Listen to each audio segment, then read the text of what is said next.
Course చేయలేకపోతున్నారా? అయినా no problem. అధిక బరువు, మధుమేహం, గుండె జబ్బులకు చెక్ పెట్టే ఇంజెక్షన్ వచ్చేసింది. అయితే అది ఎవరు తీసుకోవాలి, ఏ మేరకు తీసుకోవాలి, అన్ని జబ్బులకు అది దివ్యౌషధంలా పనిచేస్తుందా? Watch this report.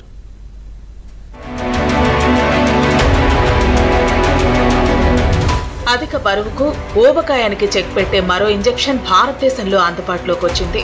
డెన్మార్క్కు చెందిన ఫార్మా కంపెనీ నోవో నార్డిస్క్ తయారు చేసిన వెగోవి ఇంజెక్షన్ ను భారత మార్కెట్లోకి విడుదల చేసింది. స్థూలకాయంతో బాధపడేవారు వైద్యుల సిఫారసుతో వారానికి ఒకసారి ఈ ఇంజెక్షన్ తీసుకోవాల్సి ఉంటుంది. ఈ ఔషధాన్ని సెమాగ్లూటైడ్ అనే GLP-1A రెసెప్టర్ తో తయారు చేశారు. మన శరీరంలో సహజంగా ఉత్పత్తి అయ్యే GLP-1 రెసెప్టర్ లాగా పనిచేస్తుంది. ఈ రెసెప్టర్ మన రక్తంలో చక్కెర స్థాయిలను నియంత్రించడంలో, ఆకలిని తగ్గించడంలో ఉపయోగపడుతుంది. మనం తిన్న ఆహారం కడుపులో నుంచి చిన్న పేగులోకి వెళ్లే వేగాన్ని తగ్గిస్తుంది. దీంతో ఆహారం ఎక్కువసేపు కడుపులో ఉండి మనకు త్వరగా ఆకలి వేయదు. బరువు తగ్గడానికే కాక మధుమేహ నియంత్రణకు, గుండె వైఫల్యాన్ని నియంత్రించడానికి కూడా వెగోవి ఉపయోగపడుతుందని, ఫ్యాటీ లివర్ ను నియంత్రణలో ఉంచుతుందని దీన్ని తయారు చేసిన వారు చెబుతున్నారు. రీసెంట్ గా మార్కెట్ లోకి నోవో నార్డిస్క్ అనే ఫార్మా కంపెనీ వెగోవి అనే ఒక వెయిట్ లాస్ డ్రగ్ ని మార్కెట్ లోకి రిలీజ్ చేసింది. దీనిలో ఏముంటుందంటే సెమాగ్లూటైడ్ అనే ఒక డ్రగ్ ఉంటుంది. అదేంటంటే గ్లూకగాన్ లైక్ పెప్టైడ్ 1 క్లాస్ 1 అంటాము, దాని క్లాస్ సంబంధించింది అనమాట. ఇది యాంటీ డయాబెటిక్ డ్రగ్ గా కూడా వాడతాం. ఎవరికైతే మోర్ దాన్ అంటే BMI more than 30 and above 12 years ఉంటారో వాళ్ళలో జనరల్ గా దీనిలో ఈ డ్రగ్ ని వాడతారనమాట. ఆల్రెడీ మార్కెట్ లో మౌంజారో అని చెప్పేసి ఒక డ్రగ్ ఉంది, దానికి పోటీగా ఇది వచ్చింది. వెగోవి ఇంజెక్షన్ ను తీసుకున్న వారు 10 నుంచి 15% మేర బరువు తగ్గుతారని అంచనా. నిజానికి బరువు తగ్గడానికి సంబంధించి ప్రపంచవ్యాప్తంగా బహుళ ప్రాచుర్యం పొందిన ఔషధాలు 2 ఇప్పటికే ఉన్నాయి. అవి ఒజంపిక్, మౌంజారో. వీటిలో ఒజంపిక్ వెగోవి తరహాలోనే పనిచేస్తుంది. రెండింటిలోనూ ఒకే ఔషధం ఉంటుంది, కానీ దాన్ని ప్రధానంగా మధుమేహ నియంత్రణకు ఉపయోగిస్తారు. మన దేశంలో ఒజంపిక్ వాడకం తక్కువ, పాశ్చాత్య దేశాల్లో అధికం. ఇక మరో ఔషధం మౌంజారోను టెర్జపెటైడ్ తో తయారు చేస్తారు. అది GLP-1 రెసెప్టర్లు రెండింటి తరహాలో పనిచేస్తుంది. ఈ మందును మన దేశంలో మధుమేహ నియంత్రణకు, బరువు తగ్గడానికి రెండింటికి సిఫారసు చేస్తున్నారు.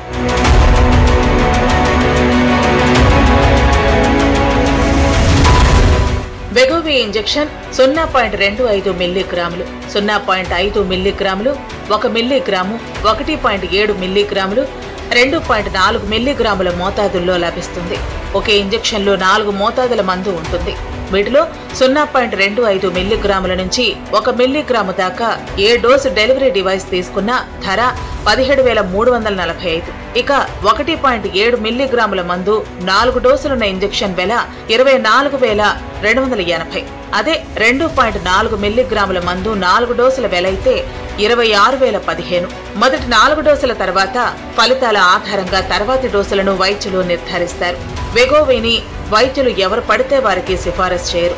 బాడీ మాస్ ఇండెక్స్ 30కి మించి ఉన్న వారికి లేదా BMI 27 అంతకు మించి ఉండి దాంతోపాటే రక్తపోటు, మధుమేహం, కొలెస్ట్రాల్ స్థాయిలు ఎక్కువగా ఉన్న వారికి మాత్రమే ఈ ఇంజెక్షన్ సిఫారసు చేస్తారు. ఇప్పుడు మనందరికీ తెలుసు, ఈ మధ్య ఒబేసిటీ అనేది ఒక ఎపిడమిక్ లాగా ఇండియా మొత్తం 1.4 బిలియన్, మనకే కాకుండా వరల్డ్ మొత్తం కూడా ఒక ఎపిడమిక్ లాగా ఉంది. ఎందుకనంటే ఫిజికల్ యాక్టివిటీ చేయకపోవడం, సెడెంటరీ లైఫ్ స్టైల్ లీడ్ చేయడం, ప్రాపర్ హెల్తీ ఫుడ్ హ్యాబిట్స్ లేకపోవడం, ఈ మూడిటి వల్ల BMI పెరిగి ఈ డయాబెటీస్ అండ్ ఒబెసిటీ పెరుగుతుంది. దానివల్ల ఇట్లాంటి డ్రగ్స్ మీద, అది ఈ డ్రగ్ కావచ్చు, మౌంజారో కావచ్చు, వీటి మీద ఆధారపడడం చేత వీటి కాస్ట్ కూడా చాలా ఎక్కువ. మంత్లీ 4 times దాకా ప్రిస్క్రైబ్ చేస్తాము. సో నియర్లీ 20,000 రూపీస్ పైన ఖర్చు అవుతుంది. దాని బదులు మంచి న్యాచురల్గా healthy food habits, physical activity and proper sound sleep ఈ మెయింటైన్ చేస్తే మనకు వెయిట్ లాస్ అనేది అవుతుంది. ఈ నెలాఖరులాగా వెగోవి ఇంజెక్షన్ భారత్లో దాదాపు అన్ని మెడికల్ షాపుల్లో లభ్యమయ్యే అవకాశం ఉంది. దీర్ఘకాలిక బరువు నిర్వహణ, హృదయ సంబంధ వ్యాధులకు దీంతో చెక్ పెట్టవచ్చు. స్థానికంగా వెగోవి తయారు చేయాలన్న ఆలోచన లేదని కంపెనీ స్పష్టం చేసింది.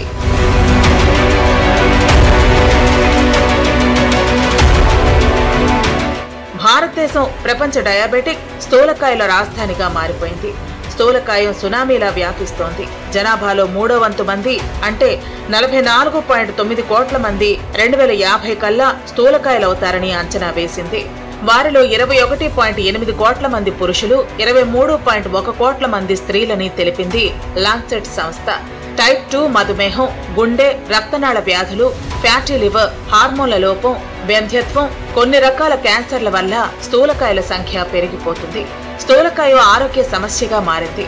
ఇది అధిక ఆదాయ వర్గాలకు, పట్టణాలకు మాత్రమే పరిమితం కాలేదు. గ్రామాల్లోనూ అల్పాదాయ వర్గాల్లోనూ అది కనిపిస్తోంది.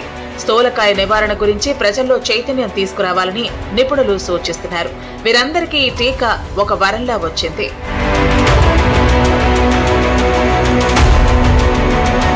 వనశైలితో పాటు ఆహారపు అలవాట్లలో మార్పులు కూడా స్థూలకాయానికి ప్రధాన కారణం. జంక్ ఫుడ్, చిరుతిళ్లు, ప్రాసెస్డ్ ఫుడ్ తీసుకుని శారీరక శ్రమ చేయని వారు స్థూలకాయం బారిన పడుతున్నారు. ఇలాంటి వారు రోజు కనీసం 30 నిమిషాల పాటు తేలికపాటి వ్యాయామం అయినా చేయాలి, లేదా వెగోవి ఇంజెక్షన్ తీసుకోవాలి.